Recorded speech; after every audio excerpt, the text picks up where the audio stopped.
Hello, welcome back to another week of the Multifaceted Athlete. I am so excited for you to listen to this week's episode with my guest, Jillian Reyna. Jillian is a fellow member of the Coaches Collective, which if you haven't listened to my episode with Dr. Laura from a little while back, she's awesome. Coaches Collective is awesome. And that's how I met Jillian.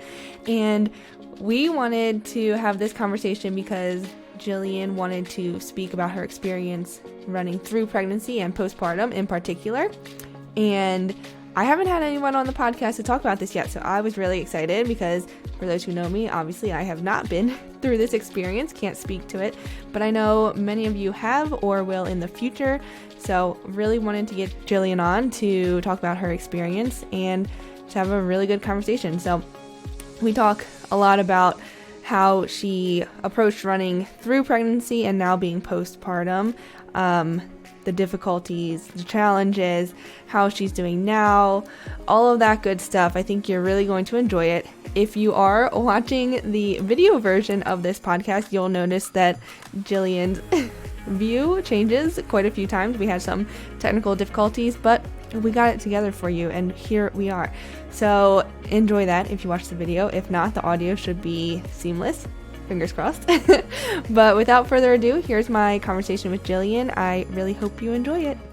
All right, welcome back to another week of the Multifaceted Athlete. This week, I am so excited to welcome Jillian to the podcast. Jillian, welcome.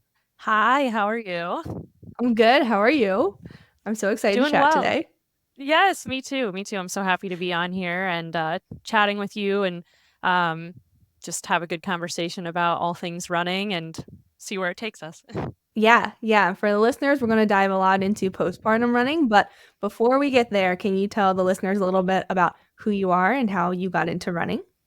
Sure, absolutely. So my name's Jillian, and I have been running since high school. I actually kind of started running later. I mean, I guess to some people that's early since I did it in high school, but I wasn't like a fresh middle school runner, cross country all the years. Didn't do that.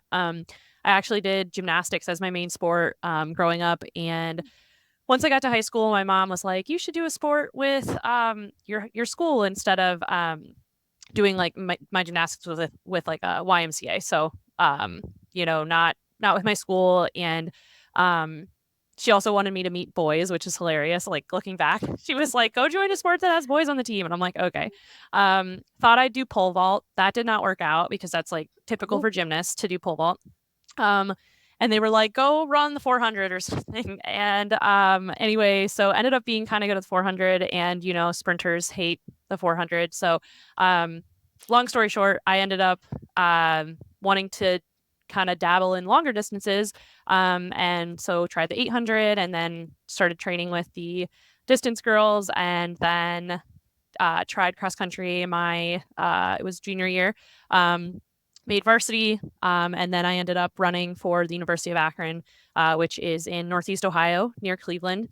So ran there for all 5 years of my college years. And then now I do marathons and half marathons, road marathons and half marathons. So,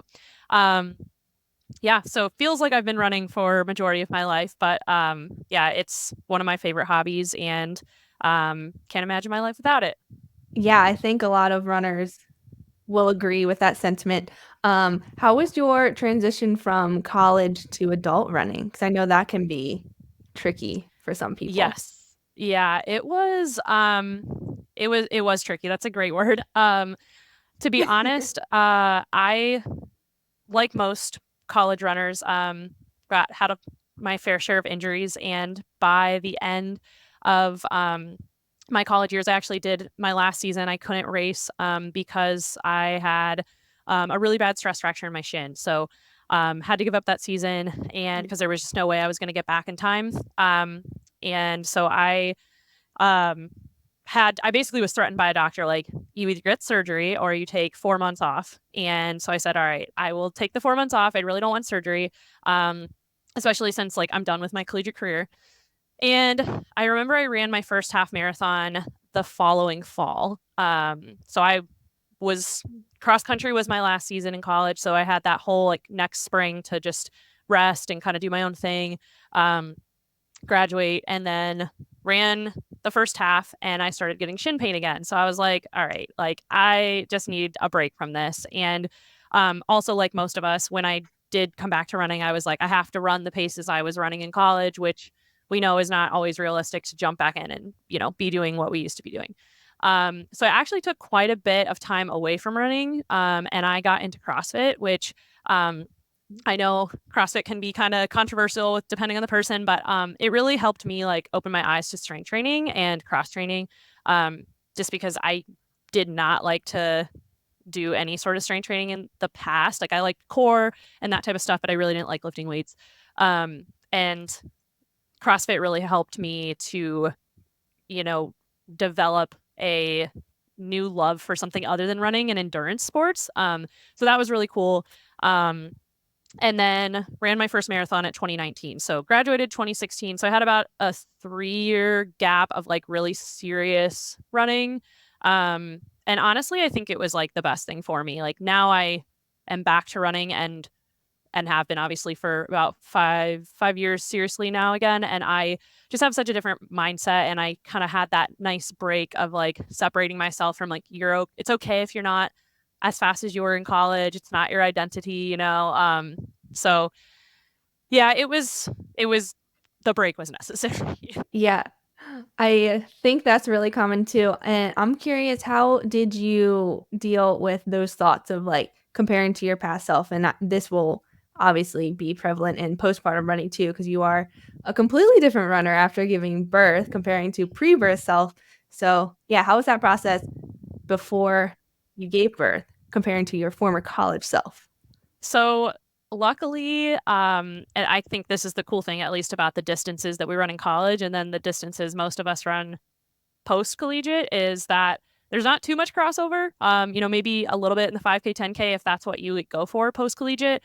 But I had never run a half or a full, like officially. I mean, I had in like a long run, I've definitely did a half in college, but never had like an actual race time, which I was really grateful for because I didn't have anything to compare to. And it was like all of these PRs now in my post collegiate life, like they have nothing to do with my, previous college self. I did run a 5K for the first time and like go for it. I think it was 2022. So it was before I got pregnant and I was the fittest I'd ever been like post collegiate. And I remember like, okay, in college, my PR was a 17:28. And I knew like that day I was just trying to break like 20 or get as close as I could to 20 flat. And it was just funny because I remember being like, oh my gosh, is that a PR? And I'm like, well, no, but I mean, for this phase of my life, yes. And I think it is challenging because, I mean, you just have to remember like you're a different person. Like when you go through phases of life, like you're changing. I mean, we're not the same person we were a month ago or a year ago. Like, how can I compare to somebody I was now, like almost 10 years ago? And so, um, I don't know. It's definitely tough at times, but yeah, just really trying to like stay in the moment I'm in, which, as you said, like is something I've really had to keep in mind now being postpartum, um, because yeah, I mean, I'm actually running like the slowest I've ever run in my life, and I don't say that to sound like cocky or conceited or any of that, but it's just like I probably am running loving. Wow, sorry. I am loving running now more than I ever have. And I'm running the slowest I ever have. Um, and I think I've just developed such a better relationship with it. And I've understood that like times really don't matter. Like I mean, they are important. They're a metric. They're something we measure ourselves by. But I don't know. I feel like it's almost kind of like this might be a weird analogy, but it's kind of like the number that we make like in a salary. Like we think that making more money is going to make us happier, and we think running faster times is going to make us happier, but that's not always the case. Like it's really cool to say that I ran certain times in college, but like I'm a genuinely happier, well-rounded, better, more well-rounded person now running far slower than I was in college. So I think Yeah. that's something that helps me now in this postpartum phase, just understand that like it's okay. Yeah, I do like that analogy, and I feel like especially people think that running faster times will make running easier, which also isn't the case because it's still hard. You're just running faster. So it's like Mhm. if you want running to be easier, trying to get faster won't accomplish that goal. Running slower will though. So Yeah. Yes.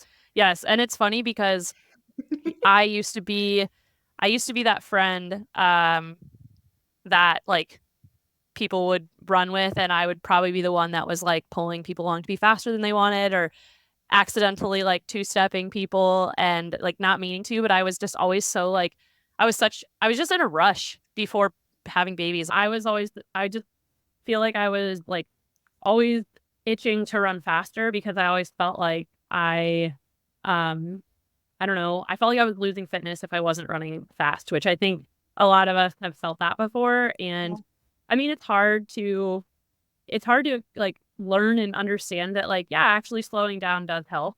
Even though everyone says it constantly. Um, and finally now in my postpartum time of running, I've really learned that like, oh, it actually does help. And I have like direct proof of it because I ran my first marathon postpartum in April, and I didn't do any speed work, and I was running most of my runs around like we'll just say like 9:30 to 10-minute pace on average, and then I ran the race with a 9 flat average, and I didn't do any speed work. So it just goes to show like you are building more fitness than you think by just running easy. So now I like fully buy into it, and yeah. So I've learned my lesson, and but it made me a better coach, which is the cool thing. And I know I didn't really mention that earlier. Um but I'm also a running coach, and I think that that has probably been my favorite thing about this postpartum experience is like it's just given me a lot more insight to anyone that goes through or has gone through a extended period of time off. Um, whether that be an injury or sickness or just like life with a job or, like whatever it is. I feel like I have a better understanding because although I had injuries in college, I was only off for, maybe 2 months. So it really wasn't that long in the grand scheme of things. And so I have a much better um, understanding of it now. okay, so let's dive into when you got pregnant. I'm curious going into like that whole process. How did you feel, or did you have any feelings around like how it would affect your running, or was it like, I want to be pregnant, I don't care what happens to my running? That's a great question. So, um, and I know that many women struggle with this that are athletes because we have to make this big sacrifice, and unfortunately, our partners don't, and that Mhm. is just sometimes really hard to get over. And so in my situation, my husband wanted kids earlier than I did. He's like 3 to 4 years older than me. Um, and so he was ready. I mean, he probably would have been ready like right after we got married, and we waited until after our 3-year anniversary. And I was like, well, I want to run like this race, and then I want to run this race, and it kind of just kept turning into like I have this fitness goal and then this one, and he was very supportive of that and never was like pushy because obviously we both know that if you're not on the same page with something, it's not going to like work out well because somebody's going to be resentful. So like luckily he was patient. But I remember saying like I had another goal, and it turned into like when is this there's always going to be another goal, essentially, like when is this going to happen.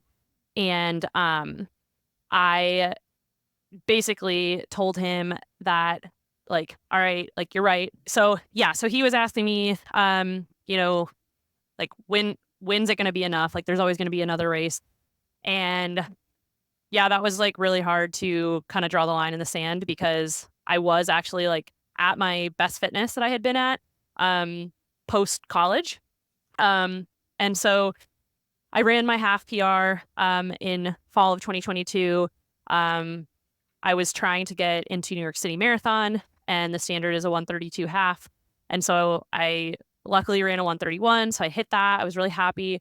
And then I was like, hey, I'm like kind of fit. I wonder what I can do in a marathon really fast, because I knew we were going to start trying for kids. And hopped in a marathon when I was like not training for one.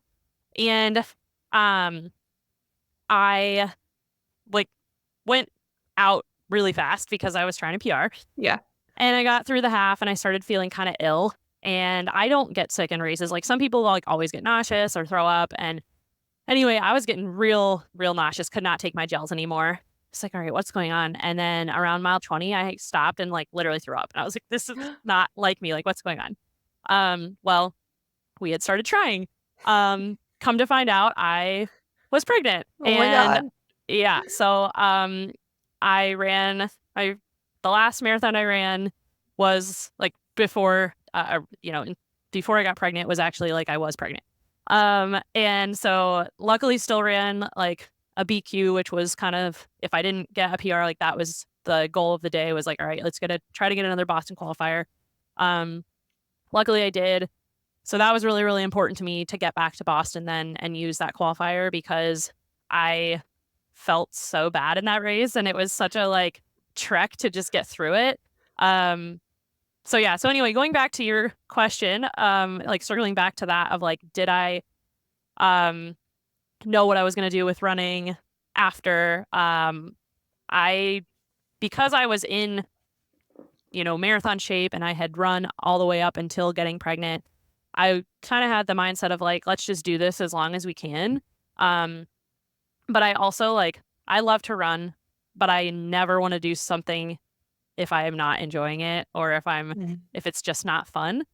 And so like, that's kind of my motto with running. Like if it gets to a point where it's like, I don't want to do marathons anymore, then like, I'm going to do 5Ks or 10K, like I don't want to do something I'm not enjoying. And so I kind of just had that approach with, running. And it being my first pregnancy, I was very, very nervous and I didn't want to do anything to harm the baby. So I was like very much following all the rules of like, keep your heart rate under this. And they gave like the standard of 150 beats per minute of the heart rate. So, did that. Don't lift over 35 pounds, or no, I think it was like 20. So Whoa. yeah, I was very light. So I was trying to do that. And, I think my next pregnancy, I could probably like push the boundary a little bit more. But anyway, yeah, I just wanted to like, it just became unimportant. Like, I mean, it was moving my body was what was important, but like, I didn't care what I was doing. And honestly, it started to get really uncomfortable for me, not from a place of like my, like anything hurts. It was like, I mean, the baby was just pushing on my bladder. So it like made running just like, I would start and I would like have gone to the bathroom and then start my run and I'd be like, I have to go. And then I'd go to the bathroom and I would have nothing to pee, but like the pressure of the baby on my bladder was like too much. Yeah. So I think I made it to like 26 weeks. So I made it a little over halfway.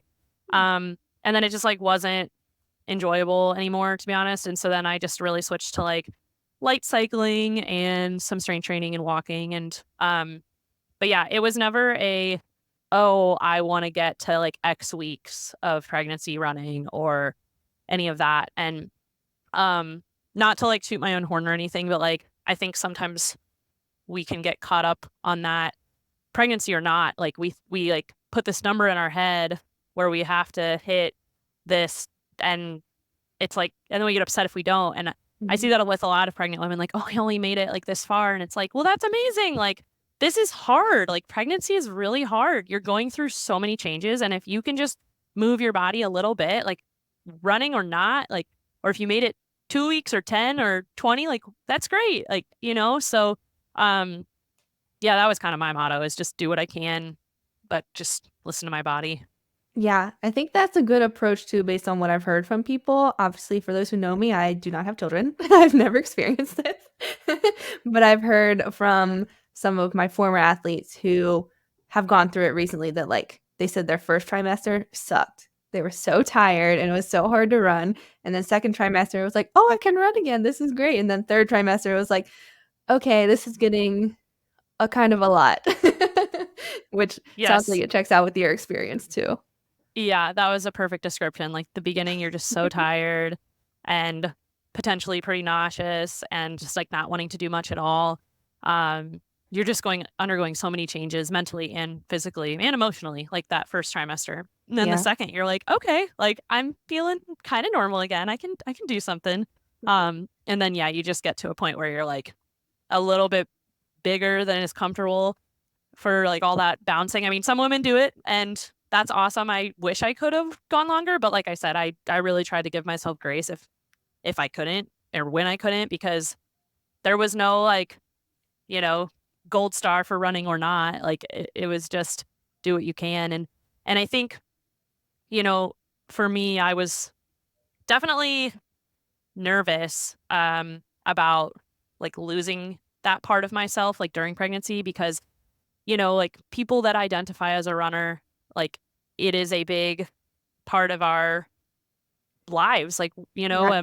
whether it's for mental health reasons, whether it's just for pure enjoyment, whether it's for physical health reasons, like whatever the reason is that you choose to run, it has a space in your life. And then when it's not there, it's weird and it's hard. And I honestly, like, I did struggle at times. I mean, I remember watching, like, Boston Marathon is really a special race to me. And I remember watching Boston 2023, obviously not being there. I mean, I qualified, I could have been there. I didn't even apply because I knew we were going to try. And I knew, like, if things go to plan, I was going to be pretty pregnant. And I'm like, I'm not going to try to even go do that and potentially take somebody's place. Yeah. Um, and I remember sitting on the couch watching it and being like having a lot of FOMO and it being really bittersweet. But it's like I was like in my third trimester for sure at that point, and I was large and like definitely not wanting to be there running, but it was still weird to like not be doing it.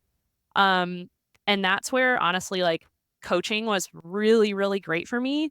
And I know I've heard people talk about this in the Coaches Collective before. And for those of you listening, Kelly and I actually met through the Coaches Collective with Dr. Laura Pence. Really great program. And anyway, I know that like a few of us have related before that like when we've gone through those injuries or time off periods, that like having our athletes to pour into made that so much better. And I can totally attest to that. Like, being able to coach people to PRs in their first marathon or first half or whatever it was last year at in the spring and into the summer, like that was so big for me. And I went to the races and just was like a cheerleader, and it was so fun to do that. So it almost Mhm. was like a nice change of pace. Like, okay, I can't do this for myself right now, but like let's pour into others then instead. So I tried to like make lemonade out of lemons, I guess, by, not being able to run myself at that point. But Yeah, yeah, I feel like coaching is really helpful in that way, just to you keep yourself in the running community as much as you can, and it's still like a really meaningful way, even though it's not your own running. And it replaces a little bit of the feeling of FOMO that you have. Um, so then you gave birth last summer? yes, July 4th actually was the date. That's so cool. That's Isn't that actually fun? my childhood best friend's birthday is July 4th too. Oh, very cool. Very Yeah. cool. I love that. Yeah. Uh, birthday on a holiday, which is fun. Yeah. Um, Yeah. how was how much time did you end up taking off between when you stopped running around week 26 to after birth when you got back into it? So, all right. So you remember I said I qualified for New York City Marathon with that half before Yeah, pregnancy. So I qualified for the 2023 New York City, which was November 4th. So that sounds right. literally 4 months to the dot from when I gave birth. Now, we all know that a traditional marathon plan is like on average 4 months. Yeah. So, all right. So now I haven't been running for 14 weeks about. So let's just say I haven't been running for 4 months. And the running before that was very small Yeah. because I was, just doing whatever. Um, so the coach that I use, she has had twins, so she's been through this. And so I, told her, like, this is what my goal is. I know it's crazy. I know it's dumb, but like, I want to try. Um, and so I started running 6 weeks post birth on the dot. Like, as soon as I had that appointment, I was like, let's go. I feel great. Um, Hindsight, would not do that. So for those of you listening, like, I know that you're in a rush, and we're all always in a rush, going back to that, like, easy running. Yeah. Like, we're all, and it's like, if I could do anything over again, I would, like, probably have rested at least 8 weeks, maybe even 10. Um, I had a C-section, so my time was longer than maybe if I had a vaginal birth, just because of that cutting of the abdominals and everything. Yeah. And we just don't realize how much our core plays a part in our bodies and everyday function until it's like cut open. Um, I mean, have you ever sneezed and had pain in your lower abs? Probably not. And like, unless you've done a heck of a lot of core. And Yeah. that is something I experienced like regularly for a while, because it's just like, your core is healing. So anyway, my coach started me off really good. Like, she did a lot of run walk intervals. I eased back in. I felt great. I also felt really weird. Like, the first few runs, I literally felt like I had done the biggest core workout of my life. It was such a weird feeling. And then, but like, the running itself felt good. Then I kind of like most comeback periods where you like, first few days you feel good, and then it hits you like a wall and you're like, what the heck is going on? Yeah. Everything started hurting, like in places I've never, like my inner knees. Like, I was like, what is this? Like, I don't Oh. know. It was, yeah, very, very strange thing. Um, visited my physical therapist. They took care of my weird pop-ups like that. And then did my first 6 mile run, because I went back to my coach and I said, hey, like, this is great. I'm doing good. But I remember I want to do New York. And like, she very much disagreed with me. She very much warned me. And I said, I want to do it. Anyway, again, I would do it differently if I could do it back. So I do that 6 mile run. And then I start having pain in my pubic bone. Yeah. Like, as No. low as you can go, on I mean, female or male, but like, for female, as low as you can go with the bone in your like crotch area, not to be weird, but like, that's just where it is. And Yeah. like, that, I had just like this like slight ache, and like little movements like bending over to brush my teeth like would bother it. And I was like, Oh. okay, like, this isn't good. Um, and so told my coach, and she was like, yeah, I mean, I think it might just be because we ramped it up. And so I was pretty bummed, and I was like, well, let's just keep trying. And I actually used a friend's lever, which is, if you've never heard of it, it's like a body weight reduction system you can add to a treadmill. So I used one of those to reduce the body weight, and that seemed to help. So I was like, okay, great. I can just train on the lever, which did help me a lot. Ended up taking then, I think, about a month off, because I had finally decided like New York was not going to happen. I did a relay in like my hometown, the Akron Marathon relay. So I ran like, I don't know, I think it was like a 5 or 6 mile leg. Did that. After that was over, I was like, okay, I need to rest. My body's telling me like, it's just too soon. And I then started thinking, like, if I don't rest now, I'm not even going to get to do Boston in April. So then I started getting feedback from people like, have you ever seen a pelvic floor therapist? And I was like, nope, I don't even know what they do. And so then I saw one, and like most doctors, you start with somebody, you don't really know what you're doing if it's the first time there, and you don't know if they're good or bad. I mean, the lady was okay, but I the way I like to describe it to people is like, imagine going to a physical therapist and then them just doing like ART and not using like dry needling. Like, they could do so much more. Like, they could accomplish so much more in that visit. And so I went to this woman for like a month. I felt like I was making no progress, and I was venting to a friend, and she luckily suggested another person to me who was a little bit farther of a drive, but I was like, all right, I'll give her a shot. Went to her, and literally, she changed my life. She's amazing. I have to shout her out, because I saw her yesterday. Like, she's just, her name's Dr. Susan Facemeyer. I hope I pronounced her last name right, but she's incredible. She's located in Canton, Ohio. And yeah, she's a pelvic floor specialized physical therapist. And she literally like helped me so much. I mean, just and ultimately what it ended up being for me, I think that was hurting my pelvic bone so much was the scar tissue. Well, So,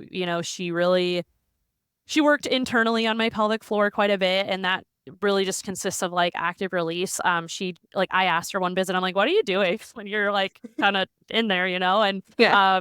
she's like, imagine it being like your neck, and when you go to, a massage therapist and they just kind of like hold their fingers on a spot and then like move to the next.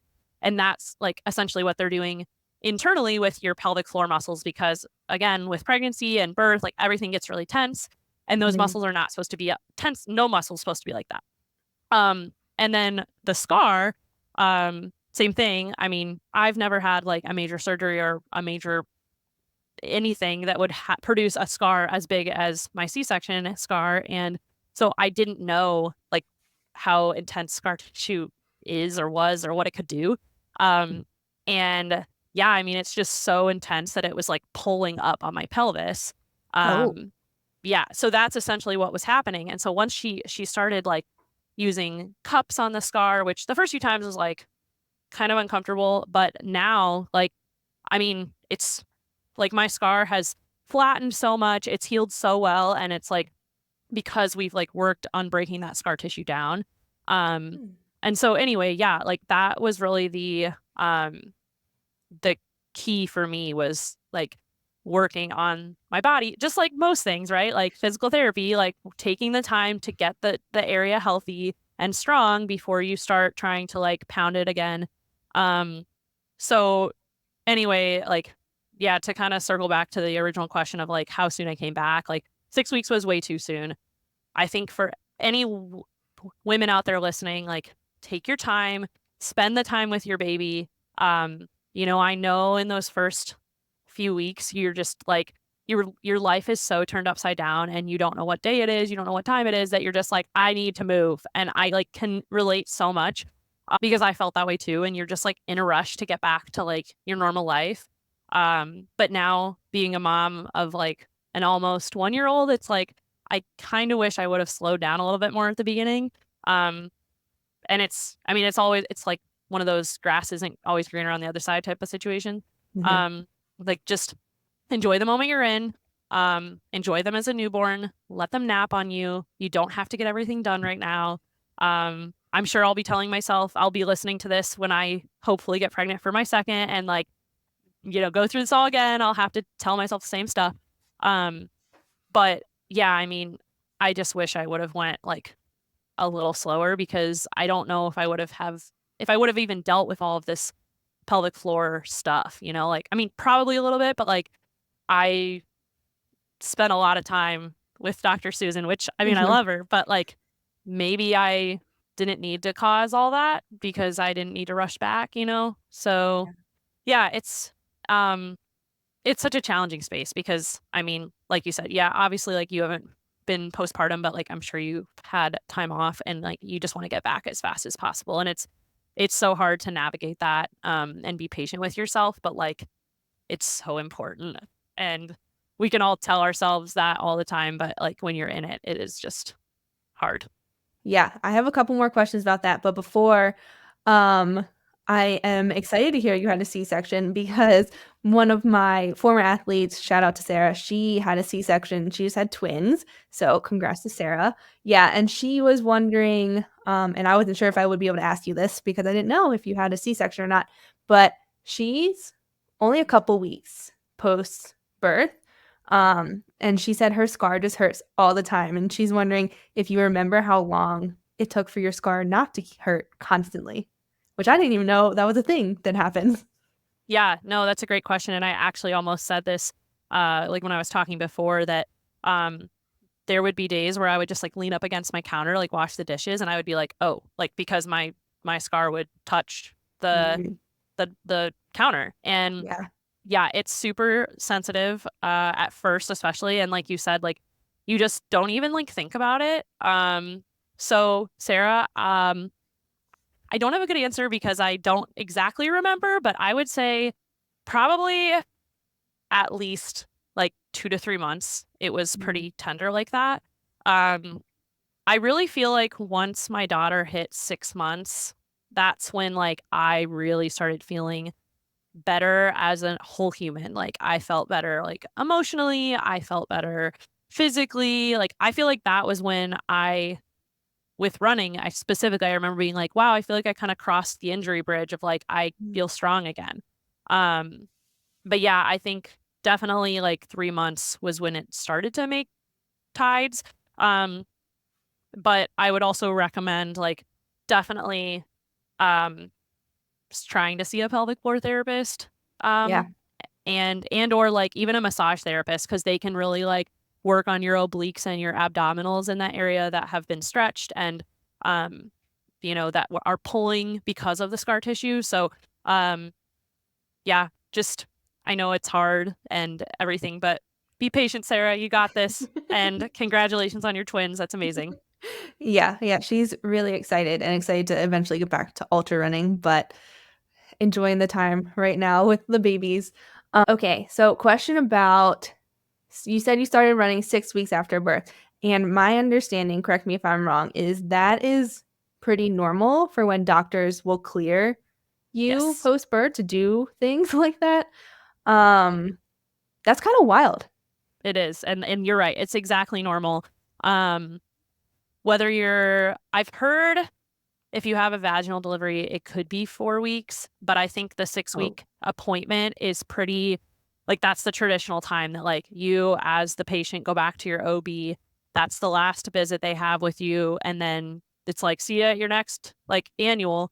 Um, and because somebody that I'm coaching right now, she just came back to me and I believe she had a vaginal birth. And it was at the 6 week appointment. So I think no matter how you give birth, that is um the traditional time.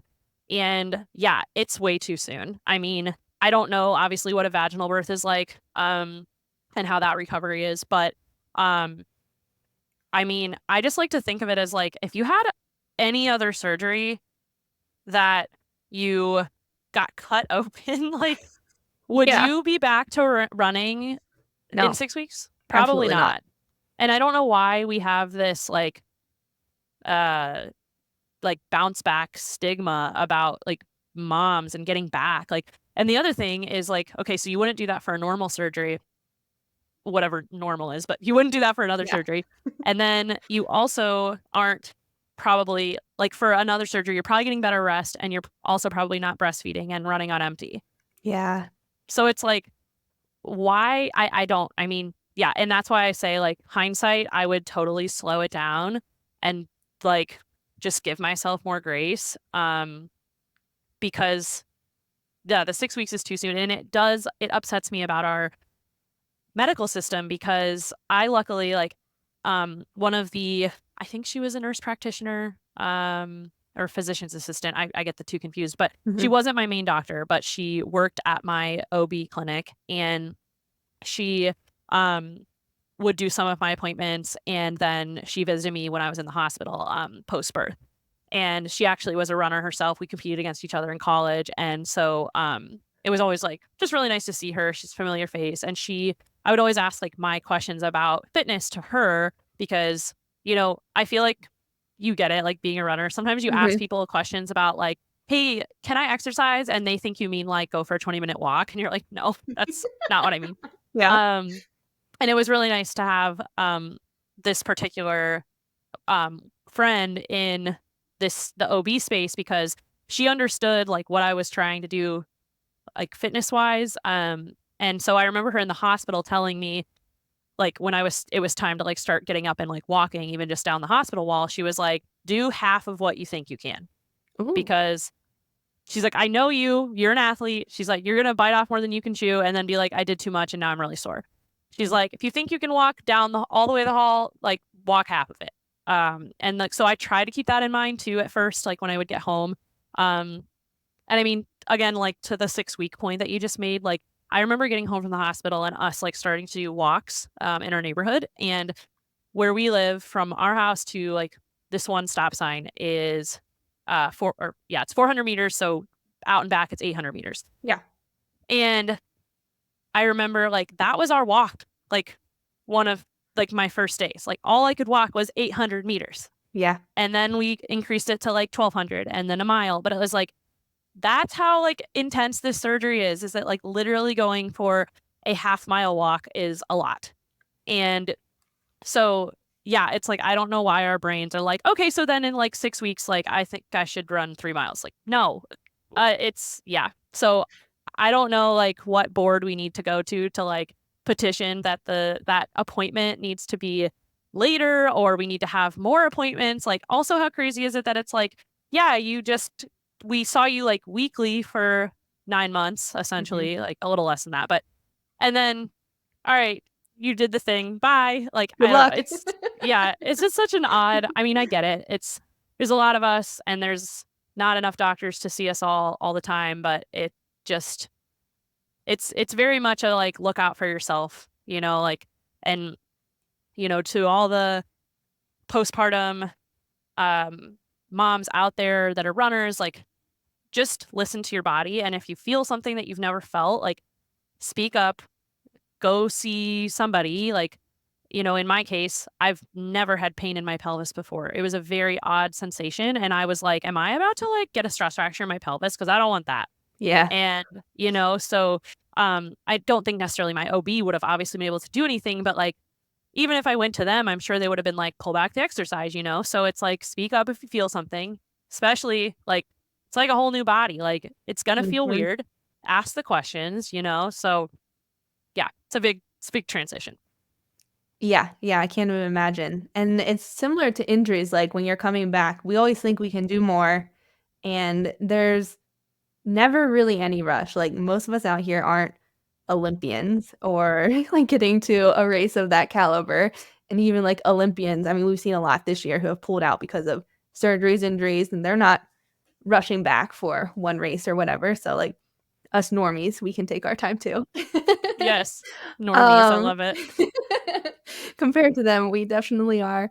Um, but another question that Sarah was curious about was, and obviously this will be a little different for you because you had one baby versus two, was how you initially like fit running back into your schedule. Obviously, like you have a new human to take care of, and a lot of Mhm. it does unfortunately fall on the mom just because men can't breastfeed.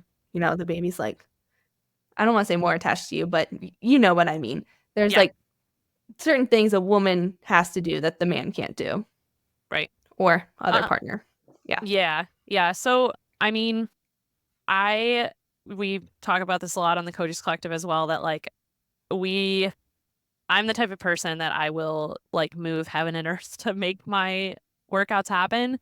Yeah. Um, it's just how I am. And I try not to get like unhealthy with that, but like, it just is very important to me. And I just feel better when I, move my body. And like, I guess I'm very lucky because my husband's pretty similar. He also is like kind of a fitness junkie and like he loves to work out as well. So, um, just from the very beginning, like we made not like a pact or anything, but like we just put importance on like, we're still going to work out and we're still going to try to keep that part of our routine, no matter like how challenging it is. Like, we're going to try to make it happen. Um, so he was really helpful, especially through marathon training, of like Mm. getting up and being with her. Or sometimes I would have to like have my parents come up and watch her while I was running. Like, I mean, it was really like, it's the whole like takes a village type of thing. Like, that really was like, I guess what I'm getting at is like, don't be afraid to ask for help. I Yeah. think that's another thing as women, but also like specifically moms. Like, I catch myself trying to do it all. Um, because to the point you made, like at the beginning, yes, the baby is just more attached to the mom, no matter like what you do. Even if I feel like even if you don't breastfeed and you do bottles, like they just want mom. Yeah. Um, and yeah, so like, I don't know. They'll be okay even if they cry when you hand them off to somebody else, and like just allowing yourself that grace to like give yourself 20 minutes, even if it's just 20 minutes or 10. Start small, like give yourself a little bit of time and for you. And like other people can help. And like, I don't know, I can get very like particular about how things are put in the dishwasher and how like her bottles are cleaned and this and that. Yeah. And it's like, just let other people do it. It's okay.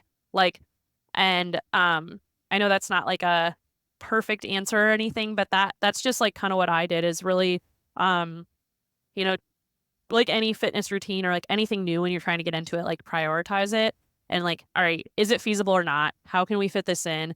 And I think another big layer of complexity that she's probably going to be wondering about is like the breastfeeding part, because that's what I get a lot from women on Oh, Instagram is asking like, how do you fit in breastfeeding like before your runs or with your runs? And to be honest, like I probably didn't sleep enough for a long time because like if I was running with people at 6, like I would wake up at 5, pump, and I would stay in my bed, but like and maybe sit there with my eyes closed, but like I would do that. hmm. Um I also like I know not everyone has like, maybe as much spending money, but like I would highly recommend getting like the wearable like non-wall plug-in pumps because I would like wear those in my car sometimes like on the way to a run, take an ice pack, put Oh, them in there. And that was really helpful. That way again, I could be like maybe getting a little extra sleep or like it could just fit my active lifestyle that I wanted to have. Um yeah, but those are like I don't know. I mean, I really just, like I said, tried to like move things around so that I could make it happen because it like yeah. it was that important to me to do those things. Like I just knew I'm gonna be a better mom. I'm gonna be a better Jillian if I am able to do the things that make me happy. And I'm not saying there weren't sacrifices. Like I run with people a lot less than I used to because I have to run from home so that I can be ready to like when she gets up or Yeah. strength train at home or even run on the treadmill, whatever that is. Like it's definitely not as ideal as it used to be, but I'm making it work. Yeah. Yeah. I feel like any advice I've heard from moms is basically like do what you can to fit it in. And it's about communicating with your partner and telling them like this is important to me, so can we figure out a way I can go for a run? And I know her partner also runs, so I'm sure it'll be a conversation between the two of them wanting their own running time, so I'm sure they'll figure it out. And I assume you can correct me on this too that like as your children get older it becomes a little easier because obviously they become a little more self-sufficient. Obviously you're not quite at a year, but I'm guessing that now fitting in runs, planning things is a lot easier than fall of last year. Yes, 100%. Like the first few months are like it's it's a blur. Like I mean, like anything, there's pros and cons of anything you're doing. And like I would give anything to have the snuggles and like her tiny little self again. Like I loved those moments. And like we look back at pictures and we're like, oh my gosh, like she was so small and so sweet. But at the same time, like I have loved every single phase and it's just so cool to like watch her develop and grow. And like, do I miss her as an itty bitty baby? Absolutely. But like, I love who she is now and I'm going to miss where she's at now in like 2 months, but I'm going to love it more. Yeah. Um, and yes, to your point, like there's a lot more routine now. Like she has a nap time and she has a bedtime. And like, I know if I get up at 5, then she's not going to wake up till hopefully 6:30. So like I can have that time to do what I need to do. And so that you're able to be a little bit more like planned, like you said, and like have a little bit of routine compared to the beginning. It's a little just like hectic and chaotic because it's really hard to make a routine at the beginning. Um, and so, and you kind of said it like making the most of the time that you have. And I think that's another thing that I've really come to appreciate in my postpartum fitness journey is like, you know, um, I, kind of touched on it earlier with just like used to want to be running faster and used to want to be like, just getting so sweaty during my strength workouts or whatever it was. And now it's like, if I have 10 minutes and I can fit in whatever, that's beneficial. And I'm not going to feel guilty if I like could not fit in that like extra last little like burner of my strength workout or like the Mhm. finish or whatever. Yeah. Because there's often times like I feel like it happened this morning where I was doing my strength workout and I had the monitor and I heard her start to move and I was not on that finisher part. I was still in the like main circuit set and I was Yeah. like, well, if she wakes up, I'm just gonna end here. And you know what? That's still enough. Like it's still beneficial. Um, and I think just like having that mindset of like, I gave what I had in that time and that's that, and not having that guilt of like, oh, I could do more, or yeah, just essentially like, giving yourself grace, because you do what you can. Yeah. Yeah. And that's what you and I as coaches tell athletes all the time, even if it's not related to postpartum, is to just like get rid of perfection, do what you can. That will be better than waiting for everything to be perfect. And I imagine it's just amplified when you are in postpartum. Yes. Yeah. It's funny because I've talked a lot about like at least in that last bit about routine and like, oh, it's great when you get to be in a routine. But at the same time, like rolling with the punches as much as you can. That's something that I've had to really adopt in motherhood. I am very much somebody who I like things the way I like them. And sometimes when they get like out of place, it is challenging for me to, uh, not get upset or not get flustered. And, um, yeah, now like being a mom, it's just like things are literally never going to be perfect again. I mean, they never are, right? Like you said, like adjusting to what you have, being flexible, um, giving yourself grace. But like, yeah, it's definitely amplified now. And it's just like, you just really have to be, uh, try to find the joy in each moment and try to just like make the best of the situation because it's not gonna go how you plan. And like something I didn't touch on too much that I'd love to share a little bit more on, is, the path back. Like once I did get, um, kind of out of that injury phase with my pelvic floor, and then training for Boston, like I used that lever movement system that I talked about, Mhm. for quite a while until I did really feel like confident that my body could handle running full weight. Um, and I was running on the treadmill for every single run for weeks. Ooh. And I mean, I think I did like 12 miles on the treadmill multiple times. Um, and I like hated the treadmill before. I mean, I never ran on the treadmill before this really. Yeah. Um, and yeah, it was hard. And I want to say that because I don't want people to think like, oh, she just went to pelvic floor therapy and it was like piece of cake. Like, no, it was still really challenging. And, um, I'm still like going to pelvic floor therapy. Like I went yesterday and I am almost a year. And, just like normal physical therapy, like maintenance, it's so important to keep taking care of your body and to keep getting that treatment. And, um, yeah, but I wanted to share that about my Boston training because I had to stay really flexible. Like I could have thrown in Mm. the towel when it got hard, when I kept feeling pain when I thought I shouldn't, and when I increased volume and it was like, okay, I'm getting achy.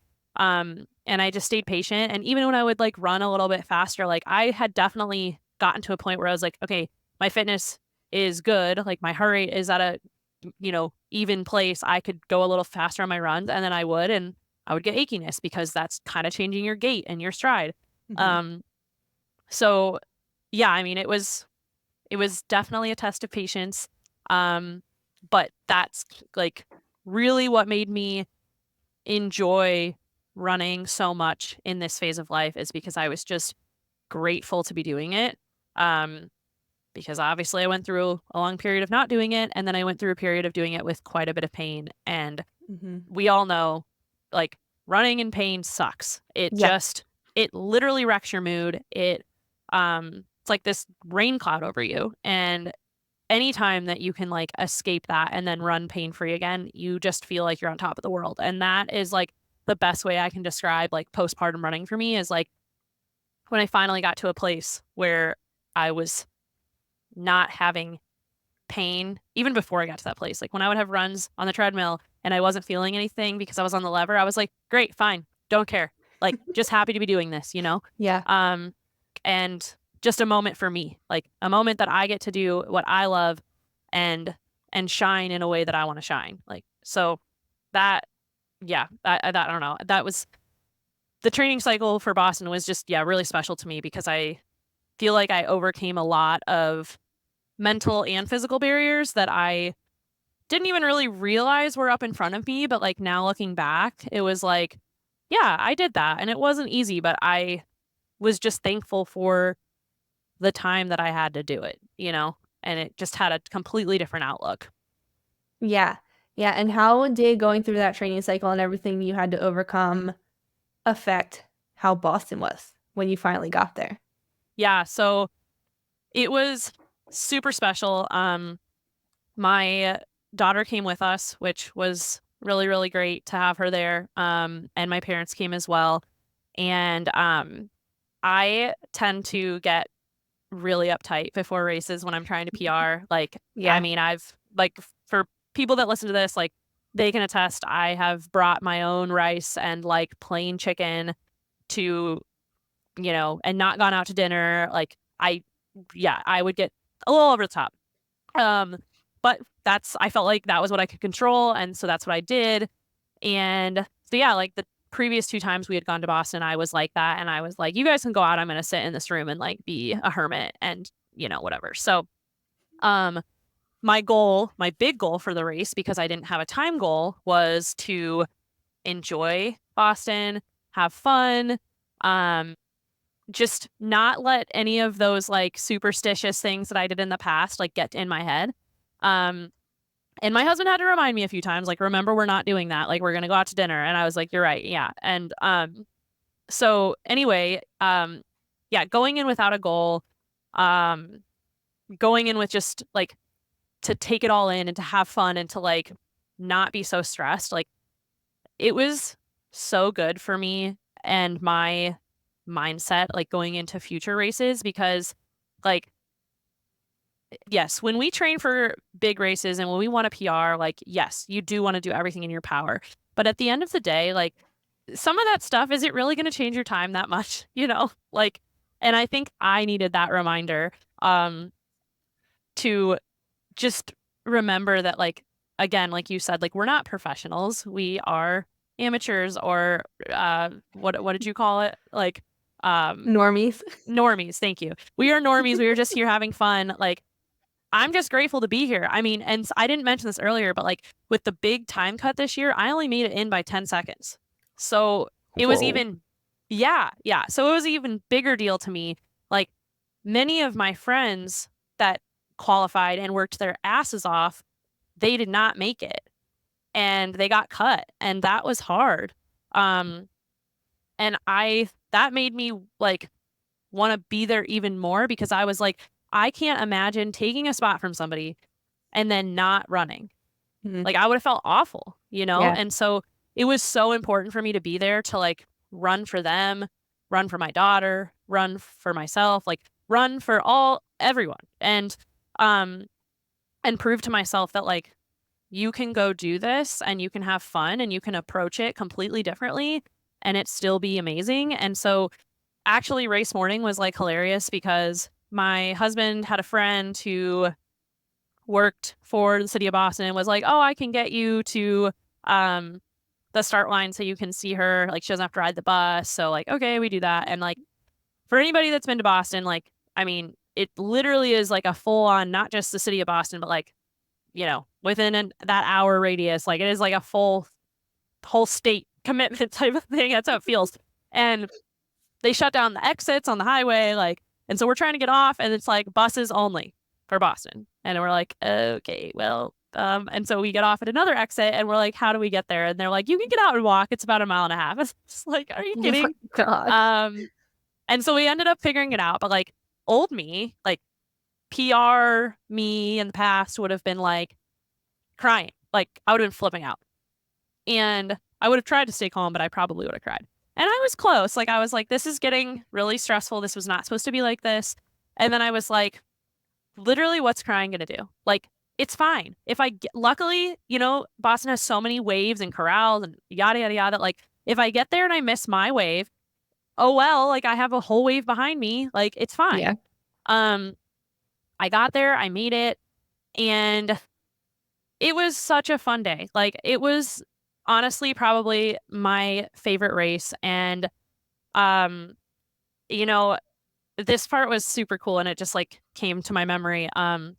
Before the race, the other coach, well, I coach with two coaches, a running coach and a nutrition coach. And the running coach put together this beautiful video montage of like athletes and friends telling me good luck, and it was so nice. And my nutrition coach, her name's Andrea.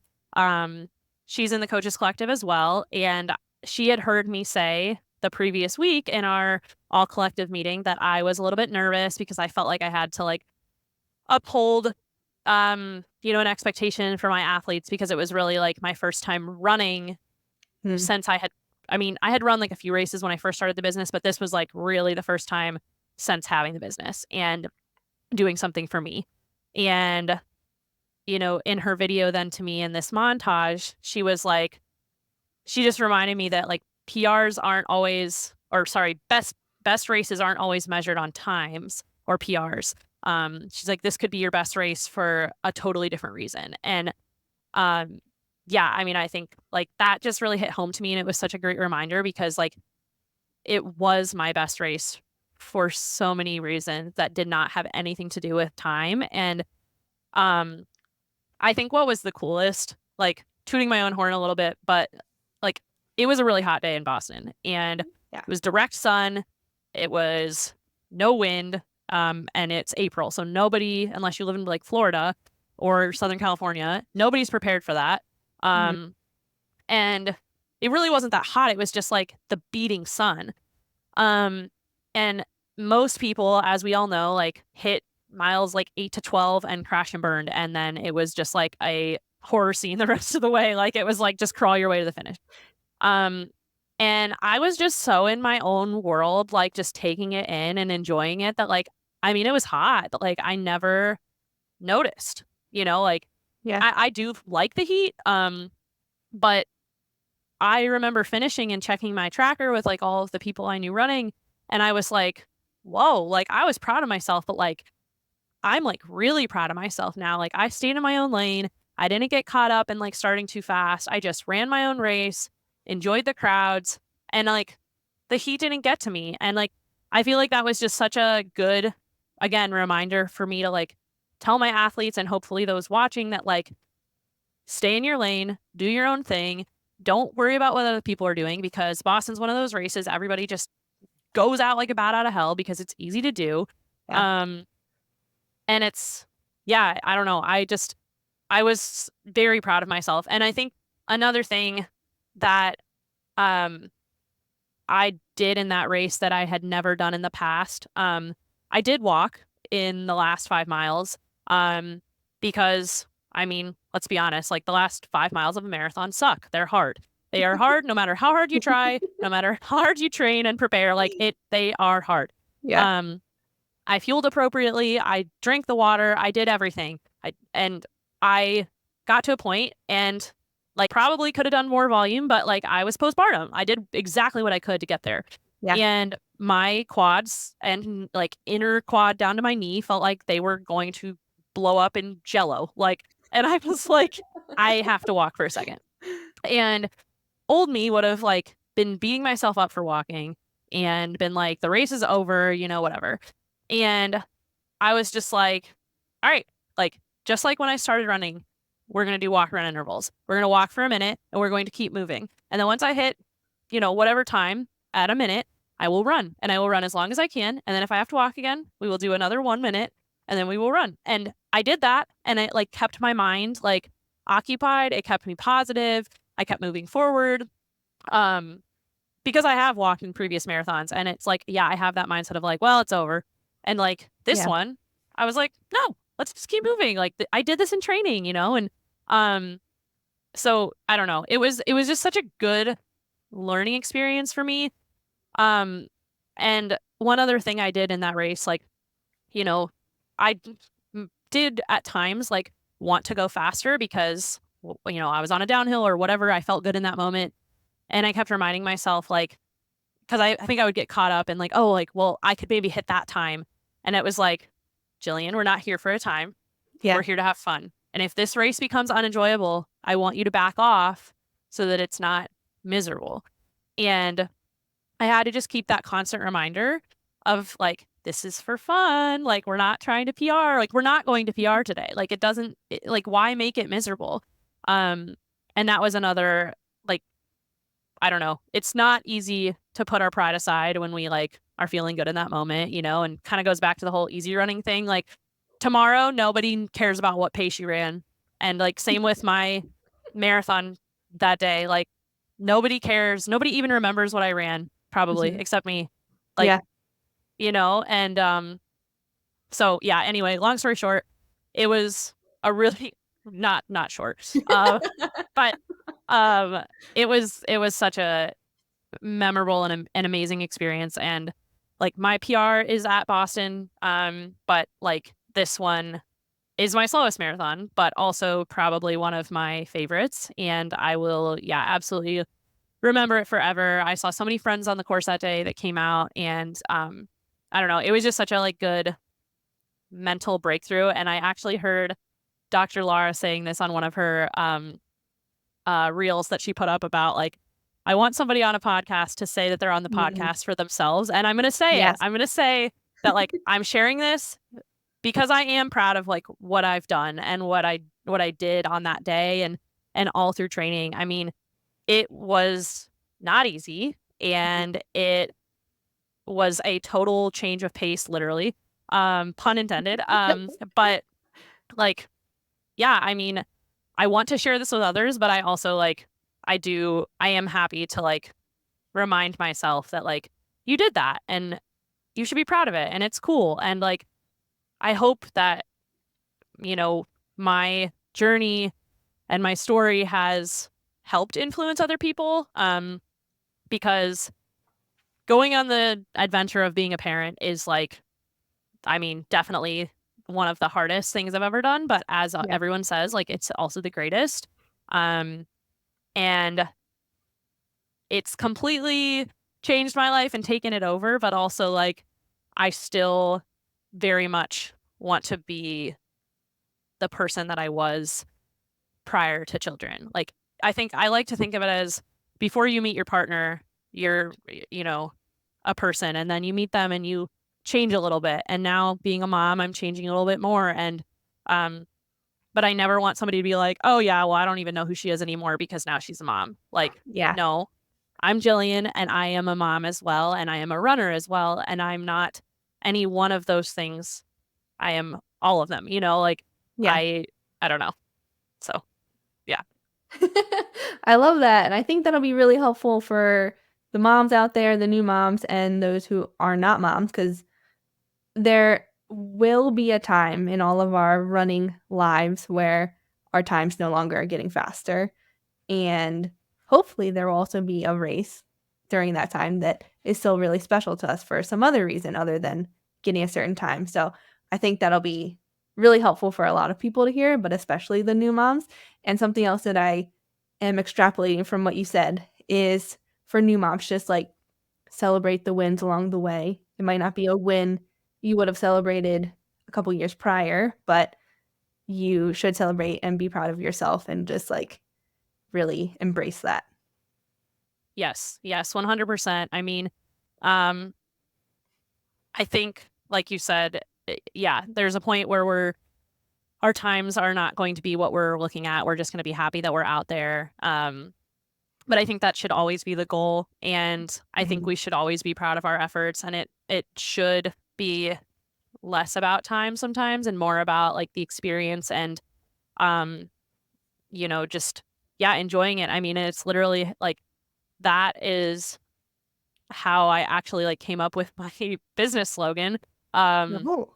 more or less, which so the business name is Rise and Reign, but the slogan is rise to the challenge, reign in the process. And like Ooh. really the point of that is like I want all of my athletes to enjoy the process, enjoy the training, right? And so um kind of what you just said, like being proud of ourselves for the little things, all the things, like showing up for Mhm. your runs and hitting every run that you have programmed is a win. Yep. Um it's our lives are insane. Our like we have a lot of pressure on ourselves, all of us. And so being able to make time for yourself and do something you love is huge. And um, you know, just being grateful for that and grateful that we can move our bodies, because you just don't know like when you're gonna unfortunately be injured. I mean, it's like kind of inevitable in our sport that we're gonna like make ourselves hurt. It's just what Yep. running is. It's and so yeah, I think that yes, it's so important to be grateful. Yeah, appreciate the little moments and the little wins. Celebrate um all the things, and yeah, just be less about time.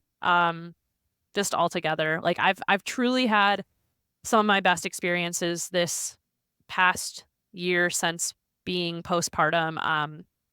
Like I paced two of my athletes and they were doing a full and I did the first half with them.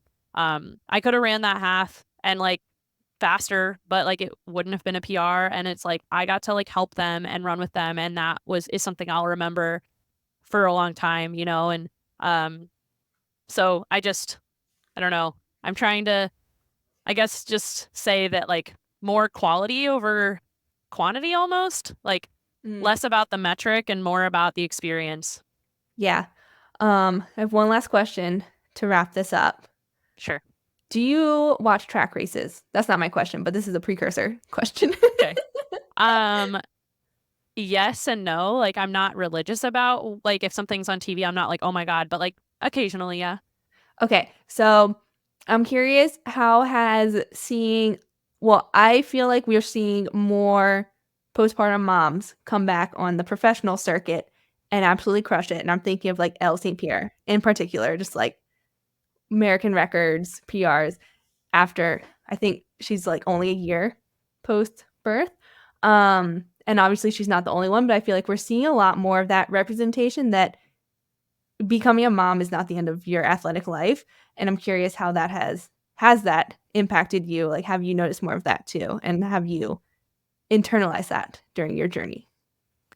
Yeah, absolutely. I think that it's so cool. Like I love now watching um other moms crush it, like whether they are professionals or not. I think it's so cool. And like the whole like mom strength thing, like I think it is absolutely a thing. Like I didn't buy it before, but now I do. Like to put to put it in perspective, like I didn't like go into this when I was talking about Boston previously, but I think it's worth sharing because I think it's funny. But I think other moms could relate to it. Mhm. You know, like when you're in a race, like we all have those like up and down moments, right? Like where like you just feel really crappy and then all of a sudden you're like out of it and you feel good, and it, you know, cyclical throughout the rest of the race. And when I got in those bad moments, when I was like, I want to slow down or I have a cramp or whatever, um, I literally said like, oh, well, like it's just like a contraction. It'll come and go. Like literally that's what I was telling myself.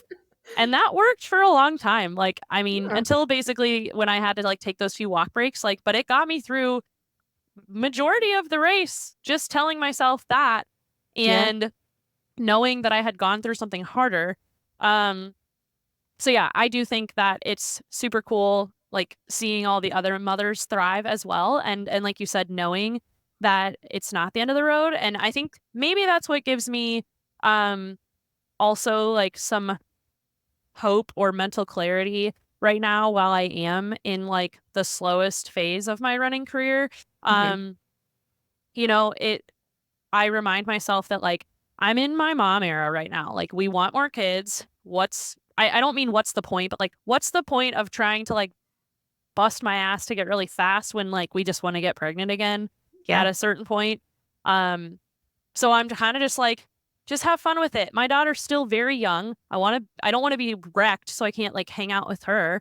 Um, and knowing that like once we are done having babies, like then I can try to start getting faster again. But like, just like the coming back to running postpartum, like it's not the time, so let's not rush it. Like, Yeah. let's keep this enjoyable right now. Um, and then I do want to say one other thing too with just kind of like that comment about like seeing all these moms. Um I've seen before some people post um on Instagram, on Facebook, whatever social media. I've seen people post that like are not mothers, you know, like that sometimes, and I feel almost when I, maybe I'm just like hyper aware, but like when I post a lot about like the mom stuff and like these athletes that are talking about like being mom strong or whatever they say. I sometimes almost feel bad for people that aren't moms, and I don't want them to ever think that they are not, like, that you're not enough if you don't have a child, right? Because I think our society is very centered around, like, you get married, you have a kid, and that's the life you live. Yeah. And, you know, it's not for everyone. I know that. We all know that. Um, do I think that it can, like, greatly enhance your life if you let it? Yes. Like, I didn't know that I would love being a mom as much as I love it. Um, and but at the same time, like, you're not any less if you decide to not do that. And I think, like, as we've talked about through this whole conversation, that, like, all of this can apply to anyone. We've all been through hard things. We've all had injuries, time off, heartbreak, whatever it may be. We've all gone through stuff. And, it's just how you apply that and how, like, the approach and attitude you have to, like, get past those things and how you use them to, like, motivate you. Um, so I think that, like, shout out to the moms out there. Like, you guys are amazing. And, like, you all inspire me, the pros, the normies, everybody. But that's my new favorite phrase. But I do, like, yeah, just also want to shout out, like, the non-moms, like the fur moms, whatever you are. Like, you are just as worthy to have just as much mental and physical strength as those of us that have bared children. And, like, it doesn't define you, like I said earlier, I don't want to just be somebody's mom. Like, I Yeah. want to be remembered as Jillian, who is also a mother, who is also a runner. And I hope that everyone finds that. And I mean, I'm still and forever will be chasing the balance, but I hope that we can all try to find that balance, and remember, like, our true selves. Yeah, I think that's a lovely note to end this podcast with. So thank you, Jillian, so much for sharing so much. I think this will be a really good episode for the moms and the non-moms. But I know some of it was like more personal, so I really want to say thank you for sharing. And if anyone wants to follow along or reach out for coaching or anything, where can they find you? Sure. Yes, thank you for having me. I'm super happy that was able to share. I'm obviously an open book. So yeah, if anyone has further questions, please reach out. Happy to, offer advice, guidance. But my Instagram is at Jillian, JILLIAN _Rise Reign. So it's RISEREIGN. Perfect. And I'll link that too if anyone doesn't want to remember that. Just go to the show notes and everything will be there. I'll also link your pelvic floor PT that you love Ooh, yes. in case anyone's Great. in the area. But yeah, thank you so much again for coming on and sharing your story with us. Thank you. Thanks for having me. It was so much fun. Yeah.